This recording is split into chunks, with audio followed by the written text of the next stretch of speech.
What's up, everybody? It's Conesy here. Special shout out to Falker22. 22 times a day that you convince yourself that you don't care about Madden. And now we're looking at the NFC draft and offseason needs. Starting out with the NFC West, we have the Cardinals. The Cardinals finished 4-12, but they had a pretty productive offense when David Johnson was on the field. There's no telling what Palmer and Fitzgerald plan to do this offseason. That mystery might push the Cardinals to take a quarterback or wide receiver in the first round. Tight end is another position that the Cardinals need to address to add some firepower to that offense. Assuming that Palmer stays another year, it could be possible the Cardinals spend an early pick on the offensive line. The 49ers.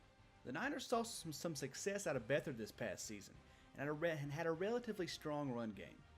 That being said, the Niners could look to add a receiving weapon to their offense. Another need the Niners have is along the offensive line. With the 8th overall pick, it could be more likely if the Niners take one of the top cornerbacks.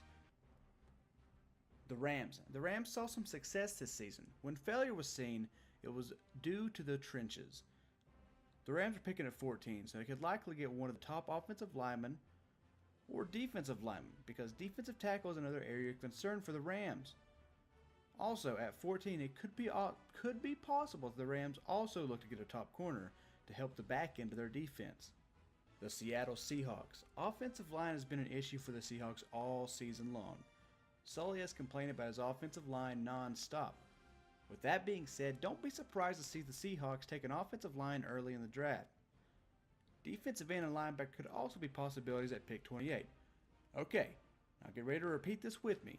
Sully loves corners. Alright, try it with me now. Sully loves corners. One more time. Sully loves corners.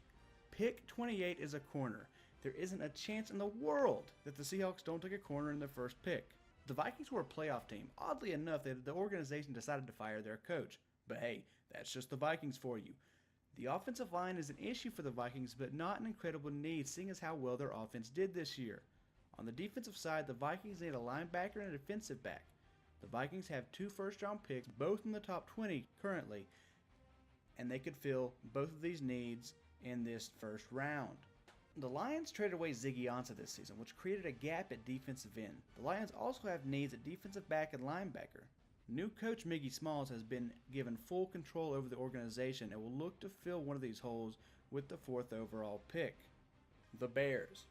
The Bears are a team with many issues to resolve.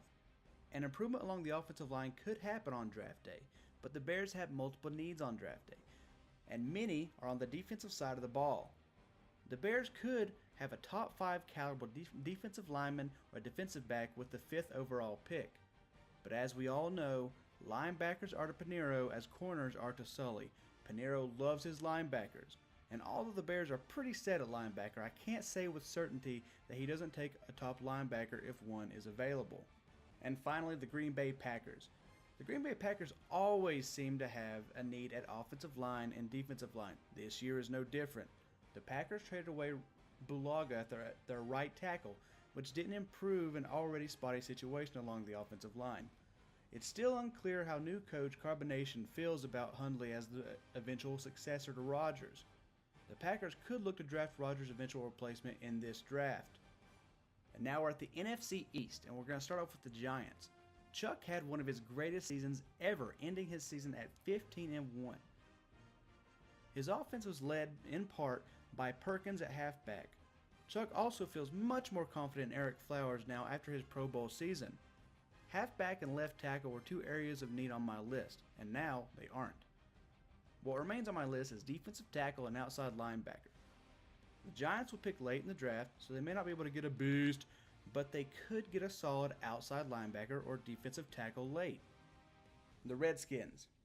The Redskins rolled the dice this season by allowing a soccer dad to run the football organization. Word on the street is that he applied for the wrong football coaching job. But the Redskins saw a great deal of success this season. Most of their problems were on the defensive side, so don't be surprised to see if the Redskins pick an outside linebacker or a cornerback in the first round. The Cowboys.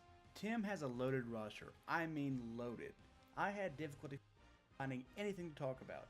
You might not believe me if I were to say the Cowboys need something on the offensive line, but that is the case. Their left guard is the weak link of that line and will need to be filled somehow this offseason. Sean Lee is getting old and injury prone. One of those things is new and the other is not. So the Cowboys could look to take an outside linebacker to become the replacement for Lee. Safety is another area of concern, but could be filled with corners that are already on the roster. The Cowboys picked 7th overall, so this team could get much more stacked this offseason. Shut up, Tim. And finally, we're at the Eagles. Falker 22. 22 different position needs. But no, they only really need a few things on the Eagles. Wide receiver is the first position that comes to mind when I look at the Eagles and what they were and were not able to do last year. Adding another weapon could make this offense even stronger considering their already stout running game. Offensive line is another spot where the Eagles could look to improve, especially with the age concerns along the offensive line. Defensively, outside linebacker and safety are concerns for the Eagles, but I see those being filled later in the draft. And now we're on to the NFC South, and we're going to start with the Saints. Coach Hank Hill made it known that things are going to be changing in New Orleans. Schemes, player roles, they're all going out the window and something new's coming in. This made choosing their needs a bit difficult, but regardless of what they decide to do on either side of the ball, they lack talent at defensive line and linebacker. With the 9th overall pick, the Saints likely take someone to improve their front seven. The Saints have 10 picks this year, so don't be surprised to see the Saints move up to acquire more talent. The Buccaneers. The Buccaneers need offensive line, defensive end, and cornerback. Offensive line is the only one of those needs that is greatly needed, and the other two are simply depth picks. That's good though, because Panda traded away his 1st and 2nd this year, which means he won't be picking until the 3rd. Don't be surprised if all of the picks this year are offensive line for the Buccaneers. The Falcons. The Falcons roster is loaded and will be a threat in the playoffs this year. What? They didn't make playoffs? The Falcons were dominant all throughout the first half of the season, but then the Falcons fell apart in the second half. Sorry, deja vu. Anyway, Matt Ryan's getting older, so maybe Worm looks to replace Matt Ryan immediately in the first draft or draft his eventual replacement in this first year. Worm has been saying all year that he needs offensive line, so that is a likely pick.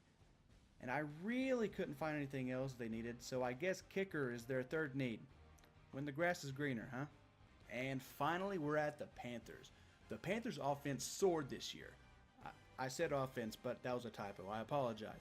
What I meant to say was Christian McCaffrey had an incredible season this year and led the Panthers to playoffs. This offense is pretty solid, where the Panthers have troubles on the defensive side. Defensive line, linebacker, and safety could all use some improvement. Porky has 2 first-round picks thanks to Panda and has 2 great chances to get Christian McCaffrey some new teammates.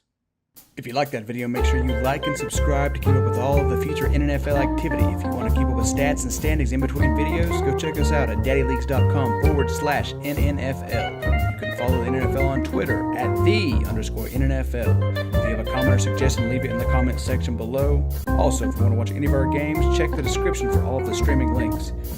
As always, thanks for watching.